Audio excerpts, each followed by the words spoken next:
Yo, what's up, you guys? It's your girl, Treaty LPC, here for a new episode of the Self-Aware and Effed Up podcast. Thank you guys for tuning in this week. The episode is going to be phenomenal. I am speaking with Twyla Wright, who is a school counselor and educator in the state of Georgia. And we're also going to be taking some time today to celebrate Pride. I am a proud member of the LGBTQIA plus community, and I am excited to share this episode where we talk a little bit about coming out, working and being in environments where it's not okay for you to be out of the closet and be your unique self. So I live my life unapologetically, and I hope that you're able to do the same after listening to today's episode. So without further ado, make sure you guys stay tuned. Be sure to follow me on all social media platforms under the handle Treaty LPC. Take care, guys. Yo, what's up, you guys? It's your girl, Treaty LPC, here for another episode of Self-Aware and Effed Up. This is episode 5 of season 1, and I am so excited to be able to talk to today's guest. Thank you guys so much for tuning in and staying with me on this journey. We've hit a lot of topics so far, but today's episode is going to be no exception. We're going to be digging into a lot of things, so make sure you guys, if you're not following, if you're not subscribed yet, make sure you go ahead and do that. But thank you guys again for continuing to tune in. So today's guest, I've known her for about 20 years now, and I know I'm aging the both of us by saying that, but black don't really crack unless you use it as a big. So I'm really, really excited to be able to introduce her. She said that this is her first time being on a podcast. So I'm glad that she allowed me to pop her cherry today. And I'm glad that you guys are going to be able to really just be able to benefit from the knowledge that she's going to share. Her name is Twyla Wright. She has been an educator in the Georgia public school system. She is a school counselor. She's been in the profession for 15 years. Like, I can't even believe that anybody has been doing that for that long, because it's so crazy today in today's school system. So we're going to tap on a lot of those things. But without further ado, please welcome to the show, Twyla. Hey, Twyla, how are you doing today? Hey, what's up? I'm doing great. Thank you so much for having me on the podcast. And I think this is a really awesome thing that you are doing. And I'm just excited to be a part of your process and your journey. Thank you so much. I really appreciate you taking time out of your day and definitely allowing this Self-Aware and Effed Up podcast to be your first. It was going to be the first of many, though. I really, really appreciate you taking time out of your day. So awesome. As we jump in, I want you to just give a brief introduction of who you are. Let the people know. I know you are in academia, but just give them a little overview of yourself, your passion, and all of that good stuff. All right. Well, like you mentioned, I have been in education for 15 years. All 15 years, I've been an elementary school counselor. I can't believe it's been 15 years. It's gone by so fast, but it's been really rewarding working with young people and their families, and even the educators that work with my students. It's been quite a journey. I've learned a lot over the years. A lot of ways that I have worked with students and their families have changed over the years too. So I've always had to adapt different ways of communication, different generations of kids and parents. It changes every few years, and you just got to kind of learn to roll with it. But I think I've been very successful in that. I always knew that I wanted to work with kids. I didn't know in what capacity. My mom was actually an elementary school teacher and school counselor. Oh, wow. Yeah, she did 40 years. She retired. Wow. It's been 3 years. She did 40 years. Yeah, she's worked in Germany, the state of New York, the state of Florida, and the state of Georgia. And she retired as a school counselor 3 years ago after serving 40 years. And I was inspired by her to eventually go into the school counseling route. And because I spent so much time with her, even outside of elementary school, I was still always around elementary age children because I would be with her at work, or she worked the after school program and she would let me work the after school program with them. And even as I got older, I still was able to relate to that age group. And I was like, I want to keep doing this. And when I got to college, I was like, I think I'm just going to do what mom does. I'm just going to work in the school setting and, be able to work with the same group of kids, see them grow throughout the years. And it was a really good decision for me. I think, I think I'm pretty good at what I do. Yeah. God always blesses me with the right things to say and the right actions to take. And I just really enjoy it. I really, really do. Gotcha. Yeah, that's amazing. Like, I really have a really high level of respect for people who work in the academic system because I know a lot of the stuff that goes on behind the scenes. I'm not sure how bad it is for counselors, but I know for the teachers that I've worked with over the years, dealing with a lot of that politics of working in the education system, it can be a lot. And so I definitely have a lot of respect for what you guys do. Well, thank you. Yeah, amazing. So one of the things that's been coming up a lot for me within sessions, especially within the last couple of weeks, I guess, is, you know, the impact that the shootings have had. And I know you work with younger kids, and, you know, I definitely salute you for that because I don't know how you do it. You got to be able to process. It's not for everybody. It's not for me. But I respect those that can do that because that age group is so delicate. But with them being so young, and then with you guys working with them, and obviously there are different challenges with that. How are you guys handling that? And what are you seeing in terms of the impact that a lot of what's going on is having on the kids in the school system? I think with this incident, because of the timing, because we were kind of like getting out of school at that time, we didn't hear a lot of chatter about it. Didn't hear a lot of chatter from the kids, didn't even hear a lot of chatter from the staff. But again, I think it really had to do with the fact that we were at that point in the year where things were wrapping up and the teachers were doing awards programs and party celebrations. So I think there just wasn't really a lot of time for that type of talk, because I think the kids were just really busy with all the end of the year excitement. Also, the school setting that I'm in, my particular school, we have students who are on campus, and then we have students who learn from home. So the way that my school is set up is my building houses elementary, middle, and high school. And those grade levels only come into the building twice a week. So on the days that they come in, of course, we get, and you know, we have interaction with those students when they're in the building. And the other days that they are at home, our interaction has to be more purposeful because we have to work harder to reach the students when they're at home. But as far as like, you know, hearing, talking with the teachers, there wasn't actually a lot of chatter, but I really think it was because of the timing of the incident and where we were in our school year being so busy with end of the year things. It just didn't really allow a lot of time for students to even be able to talk about that topic because we were just so busy with things. Gotcha. Wow. Yeah. I mean, I know I've heard some different things from different educators that I've worked with recently, and I just never thought about how big of an impact, because I know this is the most recent ones, but it's not a new thing.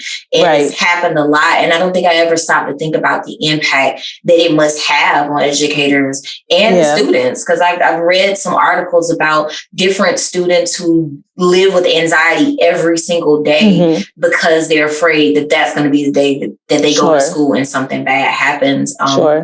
As a counselor, I know that this last one didn't have as big of an impact because it was so close to the end of the school year. Have you had to deal with anxiety around that in the past? In the past with issues, I would say probably more with my staff. I think with kids, especially with elementary kids, not all students are affected by the bad things that happen in the world because of just where they are mentally in their maturity. But we do have some of those students, you know, when they hear things on the radio, they're talking about, on the TV, and they're talking about it and they're getting anxious and excited. When we were going into the pandemic, and, you know, everybody was learning at home. And then it got to the point where the county was like, okay, we can start having students come back into the building. During that point, yes, there was a lot of anxiety with our students. We would have students that would be in the building and they're scared and they're not talking to their friends and they're just staying really to themselves and they don't want anyone to touch them and they don't want anyone to talk to them. So when we were transitioning back into the school building after during the pandemic, essentially, there was a lot of anxiety. Still going on. Yeah, it was still going like on. It's not. Yeah. We keep saying like there is no after the pandemic. We're still there, and we and even this school year, I did have a few students, the ones that came into the building, that they were still nervous and they still would keep their distance from their friends. And you know, even when it got to the point where our county said you don't have to wear a mask in the building anymore. We did have a handful of students that refused to take their mask off, which was perfectly fine. Absolutely. That was their comfort level. But, it hits you different with the things that are going on with the pandemic. It hits you different depending on how you're experiencing it. I've been fortunate enough where even though I've had family members who have gotten COVID, they've recovered. But we have other people, other students who not so fortunate are still having family members getting sick and then not surviving COVID. And so I think that's kind of how things have been different, because it's all about what your experience with it is. And I think with the recent school shooting, because we haven't had that experience, or we didn't even have an experience this year with having someone in the building that wasn't supposed to be in the building. We didn't have that experience. So there's nothing for them to relate it to. And that's usually how kids respond. They respond to, if it's something that they've related to or something that they've seen and experienced, then that's where all the hype and the excitement come in. But because we never had a situation at our school this year, thank goodness, where we didn't even have any unauthorized person in the building, they don't know what that fear is like.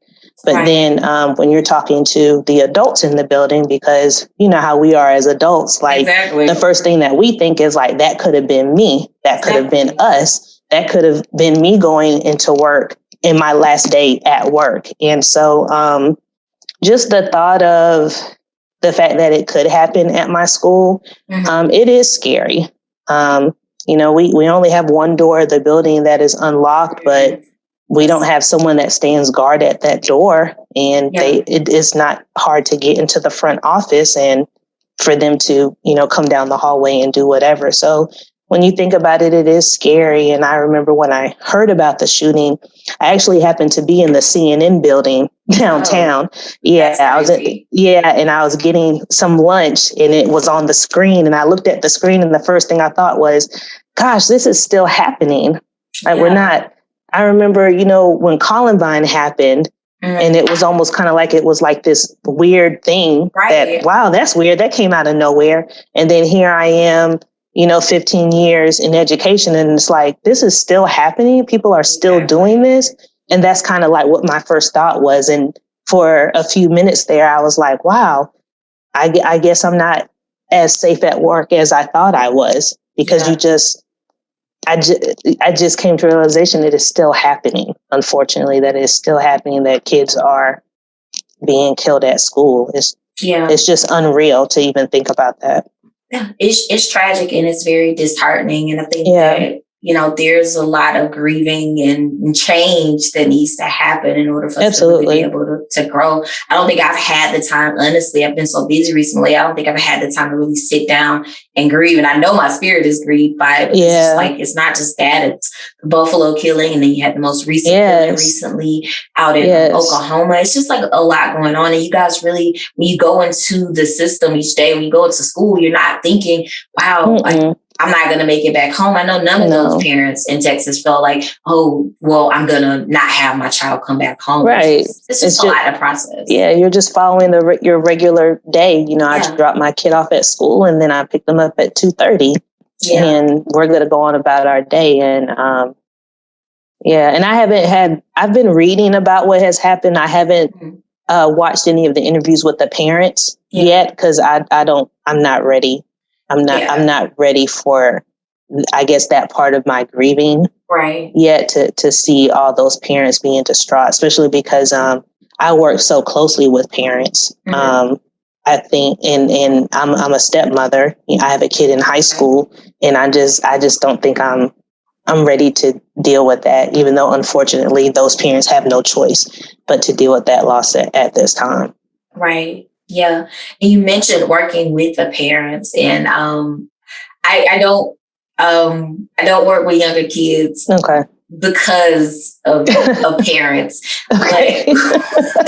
I'm just curious, what are some of the key challenges that you find working in the school system, especially with the babies, because you got babies? Well, I will say that I've been very fortunate, and I really think it's just God, honestly, that I've had very little negative pushback from parents. when I've had to talk to them about difficult things. And sometimes the very first conversation I have to have with the parent is to tell them that their child did something inappropriate in school that was sexual in nature. Or I have to call the parent to say, like, hey, they told me this happened at the house. I have to verify if that's really how he got the scar on his face. And so sometimes that's my very first time I have to talk to them. And then some other times I'm talking to them about grades. I'm talking to them about attendance or just things that I've noticed in my observations. But I really think it's all about your approach to people. Even if you have something to report that's negative or that's scary, it's just all about your approach. And as often as I can, whenever I do get a chance to interact with parents, and it's not because I'm making a phone call, I just try to always be very positive. I try to keep in frame of mind of being a parent, because even though my son is 16, I remember when he was in pre-K. I remember when he was in kindergarten and first grade and having to go to parent conferences and things like that, and sitting down trying to help him with his schoolwork and doing projects at the last minute. Like, I remember all that. So I really just take the time to kind of step back into that parent role and remember how it feels to be stressed out when the school number comes across my phone, or when I get an email, or during the times that my son was not the best behaved boy in the classroom. And I just kind of try to put myself in that parent role. And I think it helps me approach them better than I'm not approaching you as like a know-it-all, or you need to do this, you need to do that. Because I know parents are busy. I know we have a lot of single parents out there. I know we have parents that can afford all the things that their kids need for school. I know we got parents that don't have a vehicle. So even though I haven't had those types of stresses, I just try to be really sensitive to that fact. And I try to make that known when I'm speaking with them, that I'm just coming from a place of love and support and not being judgmental. And also something I've learned throughout the years is there are a lot of parents in the generations I've dealt with that had negative experiences in school as a child. So when they see the school's number come across their phone, they're already in defensive mode because they remember being mistreated by their counselor, or they remember that one teacher that they felt was picking on them all the time. And or they were bullied in school. And I have to call to say, your child is also being bullied. Or sometimes I'm calling to pretty much say, hey, your child is being the bully. So I also have to take in consideration that some adults that I'm dealing with did not have the best experience in school themselves. And then when I come with that sensitivity on top of what I have to share with them, I think it just helps them kind of calm down a little bit and really listen to what I'm trying to say. Because whenever I call parents, I'm not trying to say you're being a bad parent because your kid is not doing something, or because your kid is doing something. I'm first of all, I want you to be aware. I want you to know that there's another adult in the building that knows what's going on and is trying to rectify the situation. And then I want to let you know that, like, I'm here if there's something that you want to share. You know, the more that I know about what's going on with them at home or the family dynamics, the better I can help them. And like I said, I really just think it's God that just blesses me with the right things to say and just having the right demeanor, because there's been, I've called parents for the first time and they'll tell me their life story on the phone.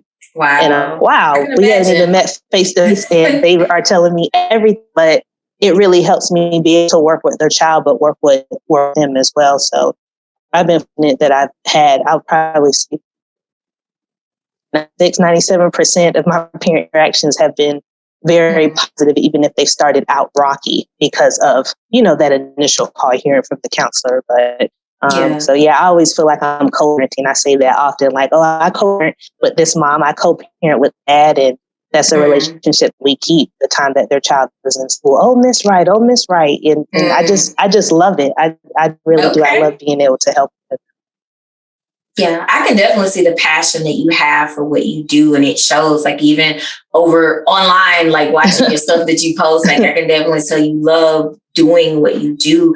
And It's something that is really, really important. As you were speaking about how you approach it, it really stands out to me. Like you were going and hitting all of those Rogerian principles, conditional positive regard, and, being able to demonstrate that empathy and that genuineness and that coming across, taking your role as a parent and being able to put yourself in the parent's shoes, and also taking into account their worldview, their experiences. Not all educators or school counselors or counselors in general, not all of them have that ability to do that. So I can definitely see that there's a divine presence in terms of being able to really navigate that. And I think it's really great that you have that passion and that love of doing what you do. Thank you for what you do for our babies, because again, like I said, I can't work with the babies because of the parents, but you have found a way to be able to do that and do it well for the last 15 years. So thank you for what you do. Yeah, absolutely. I also got attributed that to the other counselors that I've worked with. I was fortunate enough that when I started right out of college, I had a co-counselor, and my co-counselor was a veteran. And so I learned a lot from her. And we got to work together for a year or two. And then she moved on to work in the county office. I got another veteran counselor as my co-counselor and got to learn from her, you know, and, you know, everything that they talked to me about, everything they criticized me on. And I mean that in a positive way, you know, and watching how they deal with students, or saying, or they'll even say like, hey, I have to call a parent and tell a parent such and such. And I would listen in on the phone conversation so I could know how to navigate, how to talk to parents about difficult situations. I've also just been very blessed to have a lot of former veteran school counselors to kind of bring me up. And so I attribute also a lot of the counselor that I am to the people that I've been fortunate enough to work with throughout the years. I'm working with those veteran counselors who have taught me so much. Because like I said, I graduated college in July, and then in August, I started working. And I just, you know, and luckily I didn't have to just spend years figuring it out. I had somebody. So very fortunate to have that. Yeah, that mentorship, that coaching experience, that's really, really important. It's everything. It really is everything. It's everything.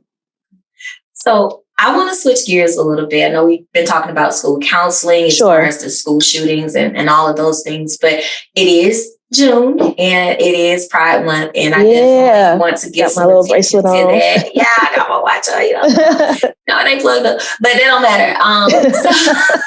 Nevertheless, I want to shift gears and talk a little bit about Pride and being a member of the LGBTQIA plus community. And that's a lot to say in one. Oh, you did it though. I was like, I still struggle. I'll be like, y'all know what I'm talking about. Right. Y'all know. This is like alphabet soup, but don't come for me, people. I'm amongst you. So, but with shifting gears a little bit, I know that you're out at school. Yes. And I just want to know a little bit about your journey with that, because it can be hard. I know it took me years to get to that place. So can you tell me a little bit about your experience of being able to just be able to accept who you are and being able to be your authentic self in spaces that sometimes can be prohibitive?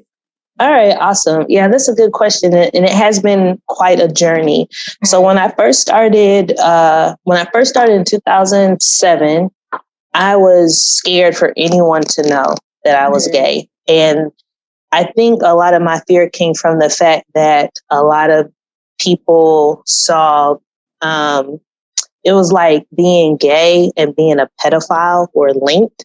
Oh, that burns my biscuits. Yeah. And then here I am, a gay woman that's working with children. Right. And I was so afraid. I was more afraid for parents to find out because I knew there was that stigma. Yeah. And of course they would find out if people at work found out, and, you know, people talk. And I was scared for years, and it actually wasn't even something that I thought about. It wasn't even something I thought about until after I started working in the school. I never thought about it the whole time I was in college. And even when I did my internship, I never really thought about it because I was just so focused on, you know, being in school, getting the grades I need, trying to find a job. And then I got a job. And then I was like, oh my gosh, what if someone finds out that I'm gay and I'm working with their child? It's going to be like this big thing. I'm not going to have a job. I went to school for all these years. I mean, you know how we do. We go in that mind spiral. Right, exactly. You know how we do. Yes. Overthinking. Yes, that overthinking. And so the first few years that I worked, I hid it. I tried to hide it in every possible way. And I was not being myself. I wore like really, really girly clothes. I tried doing like the makeup thing. Like I was just trying to do anything I could so that no one would ever suspect And then, on the weekends and stuff, I would be myself. But then I would also hope that I wouldn't bump into anybody from work, right. You might. Yeah. Yeah. So it was just after a few years of doing that, of having one wardrobe for work and one wardrobe for being who Twyla really is, I was just like, this is a lot. This is a lot. And I decided I was just going to start easing into myself. So I slowly started changing the way that I dressed. So I stopped wearing skirts, stopped wearing dresses. I didn't want to wear that stuff anyway. I look cute, but that wasn't me. I look cute, but that just wasn't me. And so I was like, all right, I'm going to start wearing suits. So I started wearing suits.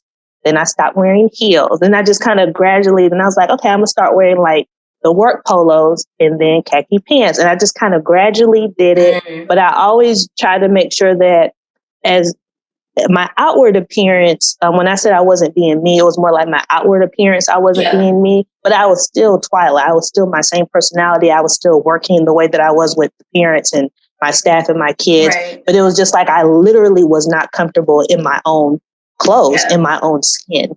So I just kind of slowly transitioning the way that my outward appearance looked and becoming more authentic with that. And what I actually learned is, first of all my fears were in my head. And second of all, when you present yourself to someone and you are presenting yourself as I am confident and comfortable how I am, they actually have a lot of trouble not being comfortable with who you are. So one day I decided, all right, I'm going to wear a tie to work. Okay. Because I would wear them all the time. And now you see, of course, on social media, I always got on the tie. I always wear a shirt and tie to work.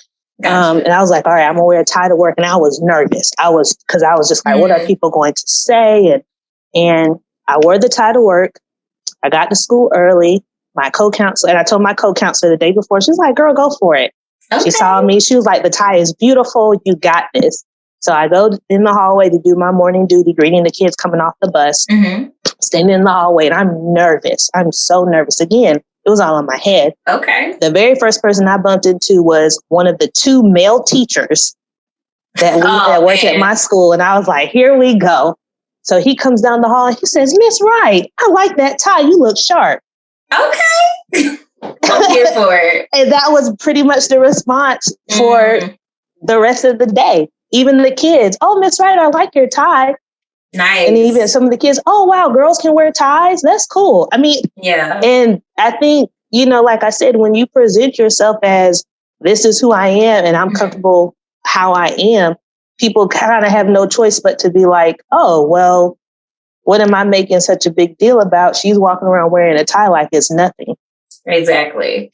And it actually just all ended up being in my head. And when people have questions, I just answer questions honestly. And I usually say like, hey, thanks for asking me. I would rather you ask me than to go to your neighbor and you and your neighbor try to figure it out, whatever that question is. And like I said, when you're just open and comfortable about who you are, people have no choice to accept it. And even the kids didn't think nothing of it. I remember one time I was teaching a lesson and I finished the lesson.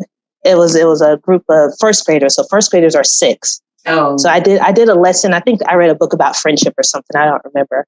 Okay. And a student raised their hand and they said, Miss Wright, are you a boy or a girl? Man. And I was like, wow. And I said, well, I'm a girl. Okay. And then another girl in the class said, of course she's a girl. Her name is Miss Wright. I feel like I remember you posting about that or something. Yeah. And the other kid was just like, oh, like, that makes sense. And then we moved on. And usually it's either a kindergartner or a first grader that would usually ask me that every year because they're just little and, they see girls wearing dresses, they see boys wearing shirts and ties. But because I didn't make a big deal about it, I just answered the question. We were able to move on. I get that question every year from either a kindergartner or a first grader. Miss Wright, are you a boy or a girl? I'm a girl. Oh, okay.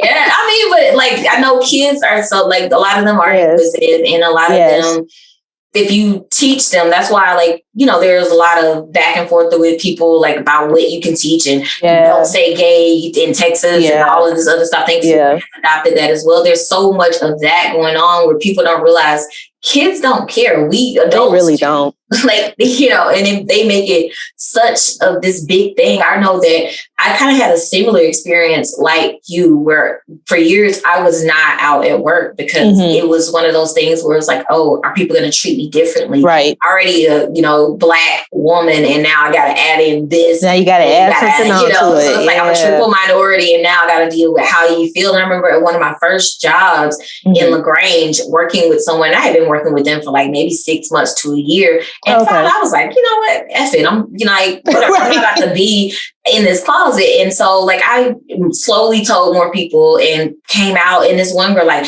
ooh, I've been in the office with you. I've been in your office with you by yourself or whatever. You looking at me? Don't be looking at me. And I was like, girl, first of all, you ugly. But we gonna talk about that. But nevertheless, those are always the ones, though. Those are always they always think so. Like, those are always the one. Like, I got a whole girlfriend over here, and I'm just being me and having that type of response. And I haven't had many more responses like this. Yeah. That was like that's like 2007 when that occurred. Right. And after that, it just got to the point where I was like, I'm not even going into this job in the closet. Like, you know, and if you got a problem with it, then that's on you. That's not on me. That's not to say that I don't still sometimes feel some type of way when I go out and I may have on a pride shirt, because it's like, am I drawing attention? Do I want that type of attention on me? But at the end of the day, I am who I am. I don't need a shirt to justify it, or a band to justify it. Yeah. But at the end of the day, it's like you still have that sometimes that feeling of being uncomfortable, especially for our men who present as genderqueer or maybe non-binary, and they're, you know, really unsure. They may be trans and they are afraid for their lives, how they'll be treated for that, you know. For trans women experiencing those sort of things as well, sometimes it can really be scary for them.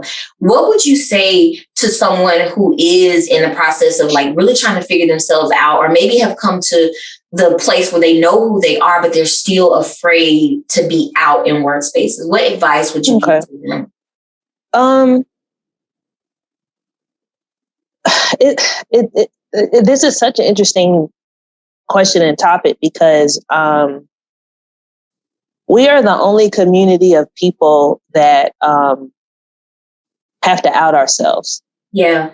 Nobody sits at work and says like, gosh, what are people going to think when they find out I'm Jewish and I don't celebrate Christmas? Right. You know,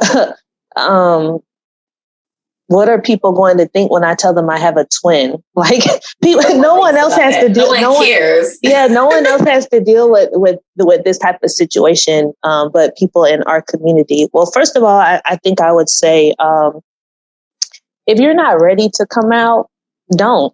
You don't have to. And there's no timeline that says, oh, well, you're 40. You need to let people know at work. You're about to retire. Say it at your retirement meeting. I mean, it's your business, just like people's religion is their business. Who they vote for is their business. What they do on the weekends is their business. What their side hustle is their business. So if that's not something that you don't want to share, whether it's because of fear, or maybe you just don't want people in your business, or maybe you just don't really like the people that you work with and you just there to do your job. But, you know, there's no rule that says at a certain period of time working on the job, you got to start telling people. You tell people when you are ready. And there's so many different ways that I guess I would say you could tell people. It's kind of like those TikTok videos that are like, tell me you're a dog mom without telling me you're a dog mom. And they just do a certain type of action. Because there were a few people that I worked with that I did come out to, so to speak. But I think the way that I used to put it out there when I was married, I used to put it out there by when people were casually talking about their spouses.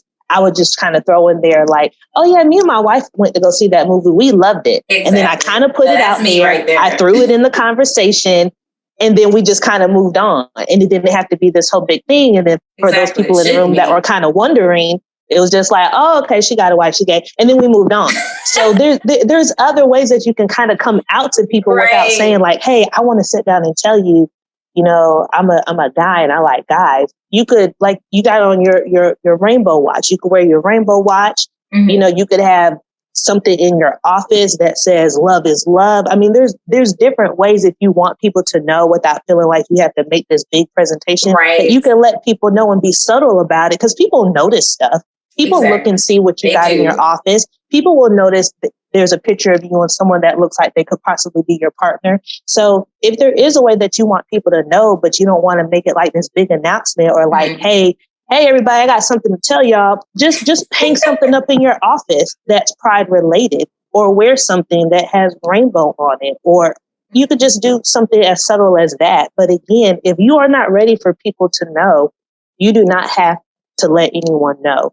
Yeah. But if the main reason you don't want people to know is because you're uncomfortable with who you are and how you live your life, then that's something that you need to explore within yourself, because you got to get right within yourself. Exactly. Yeah. And that's a bigger issue than the person in the cubicle next to you knowing that you're a guy that likes to date guys. What you really need to focus on is, am I comfortable with who I am when I'm not in this office doing my work thing? And if you're not, then you need to talk to somebody about that. It is okay. It's okay if you're not. We all of us, I think all of us in the community at some point, even if it was just only for a few months or a few years, I'm pretty sure it's safe for me to say that everyone in our community came to some point where they're just like, either I don't want to be like this. Why am I like this? Why is it so hard for me to be like this? I don't want anyone to know that I'm like this. Yeah. We've all had that crossroads where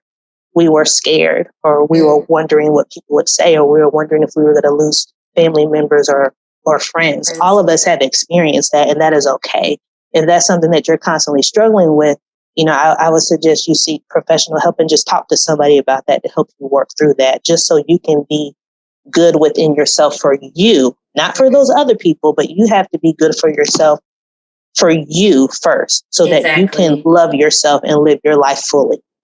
Right, definitely. And I know all of my other episodes that I've done, I tell people don't refer, I don't want that client, I don't want that client. But when it comes to my community, I welcome you with open arms. It's really hard for me to turn down someone, because I don't want them to end up with a therapist that is not gender affirming or is not savvy when it comes to our community. And so those, I'd be like, all right, I ain't got no room, but let me see, I can slide you in on Friday. I'm not sliding anybody in on Friday, but I can slide you in on Saturday, or something, because it is something that a lot of people have trouble navigating, especially I've over the last couple of years, I've seen a lot more people who are trans identifying or non-binary and are really kind of trying to explore that. So there's a lot of work, that some people need to do to really even figure it out for themselves before they think about being out in a work environment or in any environment for that matter. But I just want people to know that you don't have to feel like you have to be stuck in the closet because you're worried about what other people are going to think about you. You have to be okay within yourself first. And once you get to that point, it becomes a little bit easier. I'm much like you. I used to have to worry about what people are going to say, what people are going to think. And this year, I've been talking a lot about being unapologetic. Yes. I had team members who didn't know, because I don't announce it. Why should I have to announce anything about my life? I'm just like, me and my wife are going to do that. And that at this point, that's it is. If you find out in that moment, that's okay. But we all have dealt with certain things. This younger generation, these new age, people, they are less, they give less of a fuck about. Man, I commend them. I'm here for it. When I tell you, I'm here for it. When I see the boys walking around with their nails done and their eyebrows on point, I compliment them. Your nails look so good. Or you did your makeup. That looks so good. Because why can't I get my eyebrows to do that? This generation, I really, really commend them. They're so brave. Right. They are so brave. They're just like, this is what I want to wear. Mm-hmm. This is how I want to do my face. This is how I'm gonna do my hair. I'm gonna sit down next to this girl and I'm also gonna get my nails done. I love that. I love that for this generation. I really do. They are fearless for the most part. Yes. It's that imposter syndrome and ADHD that's gonna have them messed up, but they ain't worried about none of that other stuff. Right. They worried about that, but I love the new generation. I learned so much therapy definitely. From my clients that are younger and kind of exploring life because they're young, wild, and free. And I miss those days myself. But I truly appreciate you taking time out of your day to really be able to dive into these things. I know I threw some of these things at you last minute, but I really just wanted to be able to have that dialogue because, you know, we can talk about school and we can talk about all of those things or whatever, but a lot of those, like you're a school counselor, but you're also a gay person, and you're also a person who is the daughter of someone who was educated. You have all of these parts of who you are that, you know, make you Twyla, make you who you are. And I think this is important for everyone to be able to look at, like, who am I? What makes up who I am? What makes up my identity? And realize you can be whatever you want to be. And you don't have to be limited by your sexuality, by your race, by any of those cultural factors that make you who you are. So thank you so much for taking time out of your day. Is there anything else you want to share with the listeners before we head out? I guess one last thing I'll say just about being a school counselor, because right before we got on, I listened to the episode that you had posted, the podcast episode you have posted, and you were talking to the woman who deals with domestic violence survivors and victims. Yeah, that was a good episode, by the way. Thank you. One thing that she said that was interesting that kind of clicked to me in a different type of way is, I think it was something that you said. You said that when it comes to people who have dealt with domestic violence, that type of clientele is difficult for you because of your own triggers and things of that nature. And then I was thinking about people who are in private practice. They are able to say, I can take this client, I can take that client. This is a trigger, so I'm gonna stay away from that. I'm gonna refer them. I just want to take a minute to commend all the school counselors out there, elementary, middle, and high, because we don't get to do that. Exactly. We don't get to say, oh wow, I was in a domestic abuse relationship and I have this kid who wants to talk to me about their parents fighting every night. I can't do it. We're not able to do that. Right. We're not able to say, I can't talk to you about this. I can't talk to you about that. I don't know how to talk to you, but we're not able to do that. When kids bring us stuff, we have about 5 to 10 seconds to respond. And the way we initially respond to that kid sets up what our whole relationship is going to be like. And it may even set up for that kid if they ever choose to talk to anyone else about that problem. That's the important part right there. Yeah. That initial way that you respond. So just want to commend all the school counselors out there, because we're not able to pick and choose what type of situations that we deal with on a daily basis. And then we have until about 2:30, 3:15 to try to do the best we can. And then we have to send them home for the day. And then I also just want to say, just for just anyone out there, just always, you never know who you're talking to. Even if you're just chatting with someone in the grocery store, or you're meeting someone at work for the first time, you never know what people have gone through. You don't know their story. And just kind of like you and your other guests were talking about, just always be sensitive when it comes to different topics, especially things that are in the media, and how you react to them. While you're entitled to your own opinion, of course, just be sensitive and try to come from a place of love. And if you can't come from a place of understanding because you don't understand, then at least try to come from a place of tolerance and open-mindedness, so that if there's something that you don't understand, you can learn.